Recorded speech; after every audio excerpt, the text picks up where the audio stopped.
Good morning, welcome to easy grammar. আজ একটা ভীষণ সুন্দর বিষয় আমরা আলোচনা করব। একটা বিশেষ ফ্রেজ ইংরেজিতে যার ব্যবহার ব্যাপক।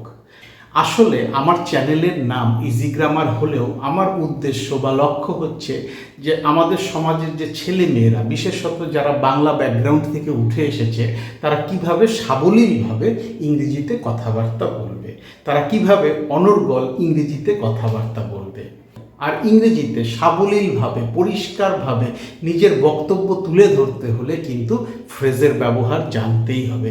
ওয়ার্ড টু ওয়ার্ড ট্রান্সলেশন দিয়ে এগুলো করা সম্ভব না। তো আজকে আমরা যে ফ্রেজটা নিয়ে আলোচনা করব সেটা হচ্ছে স্কেলেটনস ইন দ্য ক্লসেট। স্কেলেটন শব্দের অর্থ তোমাদের জানা, তা হচ্ছে কঙ্কাল।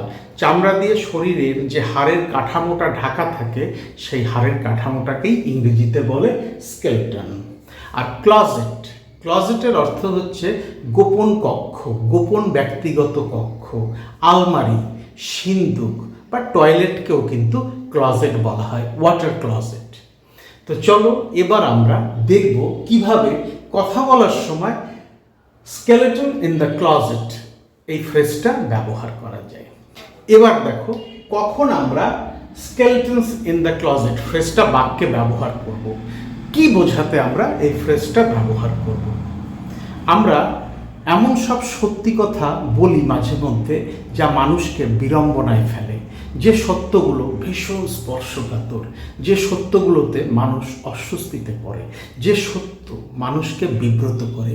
এই ধরনের সত্য বোঝাতে বা এই ধরনের তথ্য বোঝাতেই স্কেলেটনস ইন দ্য ক্লজেট ফ্রেজটা ব্যবহার করা হয়।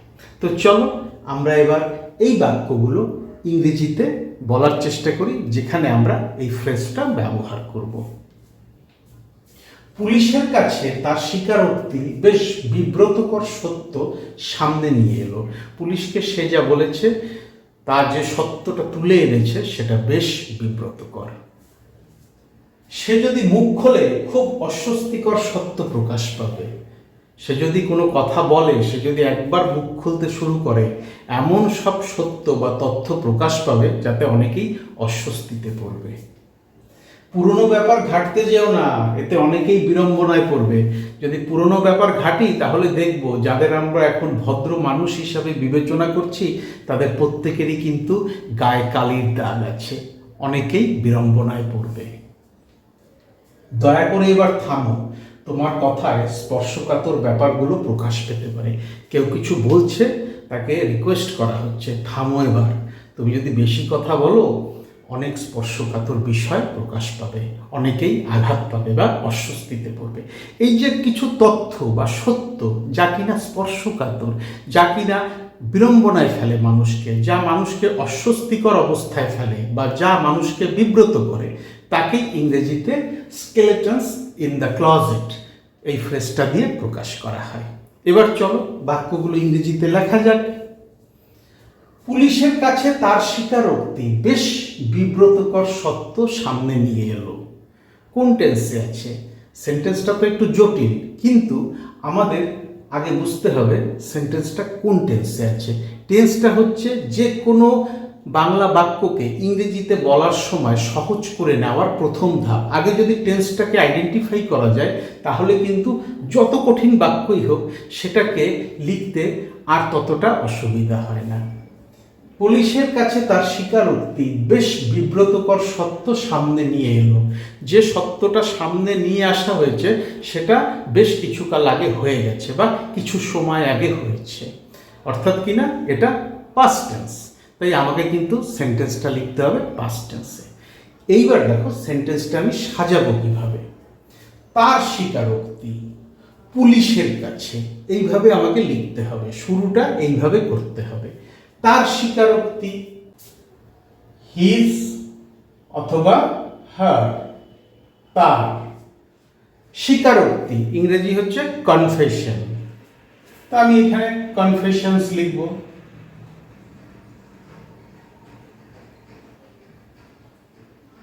কার কাছে স্বীকারোক্তি? পুলিশের কাছে স্বীকারোক্তি।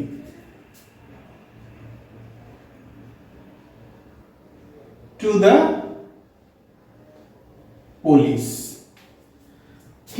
অথবা হার কনফেশনস টু দ্য পুলিশ, সামনে নিয়ে এলো, তুলে আনা, সামনে নিয়ে আসা, প্রকাশ করা, এটাকে একটা গ্রুপ ভার্ব দিয়ে বলা যায়।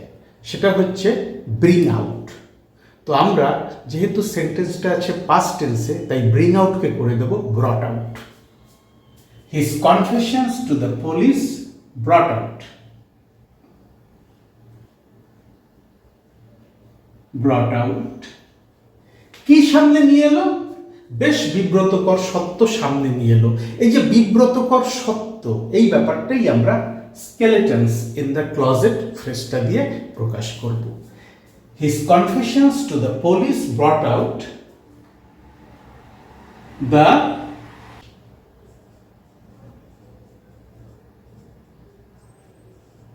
skeletons in the closet. পুলিশের কাছে তার স্বীকারোক্তি বেশ বিব্রতকর সত্য সামনে নিয়ে এলো বা প্রকাশ করলো। সে যদি মুখ খোলে খুব অস্বস্তিকর সত্য প্রকাশ পাবে। সে যদি একবার মুখ খুলে দেয় এমন সব সত্য প্রকাশ পাবে যাতে অনেকেই অস্বস্তিতে পড়বে। ইফ হি ওপেন্স, কি খোলে? তার মুখ খোলে। হিজ মাউথ কমা, খুব অস্বস্তিকর সত্য প্রকাশ পাবে, অথবা এটা খুব অস্বস্তিকর সত্য প্রকাশ করার সমানই একটা ব্যাপার হবে। তাই আমি এখানে লিখব it will be like skeletons in the closet. It will be like, এবার ফ্রেজটা বসিয়ে দেবো।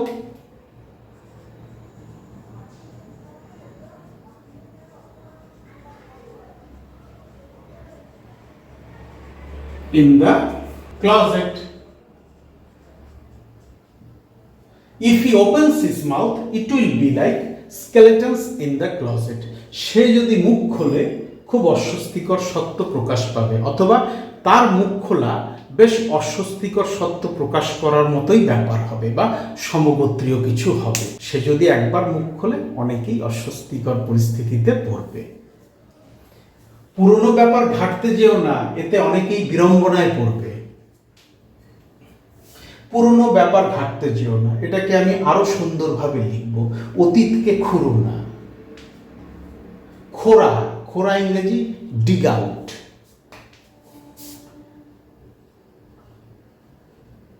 Don't dig out the past. Dig শব্দের অর্থ খোঁড়া, ডিগ আউট মানে খুঁড়ে কিছু বের করা। কোনো কিছু লুকিয়ে আছে বা কোনো কিছু চাপা দেওয়া আছে, সেটাকে তুলে আনা, সেটাকে খুঁড়ে বার করা, এটাকে ডিগ আউট বলে। Don't dig out the past, কমা দিয়ে দেই, এতে অনেকেই বিড়ম্বনায় পড়বে। ইট উইল ওপেন আপ, কি ওপেন আপ করবে? স্কেলটনস ইন দ্য ক্লোজেট, এমন কিছু সেটা তুলে আনবে বা এমন কিছু তাতে প্রকাশ পাবে যাতে অনেকেই বিড়ম্বনায় পড়বে।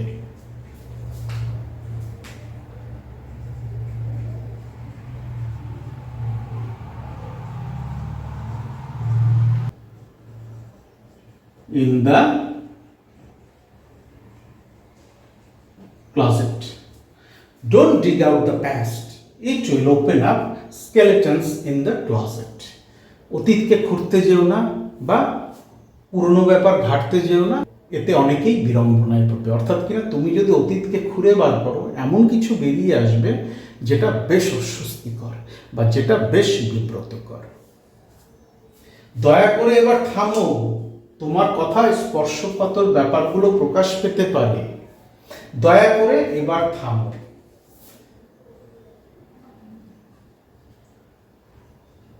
Please stop নাও আমি এখানে একটা বিস্ময়সূচক চিহ্ন দিচ্ছি, কারণ আমি তাকে এমন সব কথা বলতে শুনছি যাতে আমি বিস্মিত হয়ে যাচ্ছি। তাই আমি তাকে বলছি, দয়া করে এবার থামো। তুমি যেমন কথা বলছো তাতে অনেক স্পর্শকাতর বিষয় প্রকাশ পেয়ে যেতে পারে। প্লিজ স্টপ নাও। তোমার কথায়, ইয়োর ওয়ার্ডস, প্রকাশ পেতে পারে, যেতে পারে, আসতে পারে, সম্ভাবনার কথা বোঝাতে আমরা মডেল ভার্ব মে ব্যবহার করি। ইয়োর ওয়ার্ডস মে কি করতে পারে? প্রকাশ করতে পারে, রিভিল। কি প্রকাশ করতে পারে? স্পর্শকাতর বিষয় বা স্পর্শকাতর ব্যাপার। এইবার ফ্রেজটা বসে যাবে। স্কেলেটনস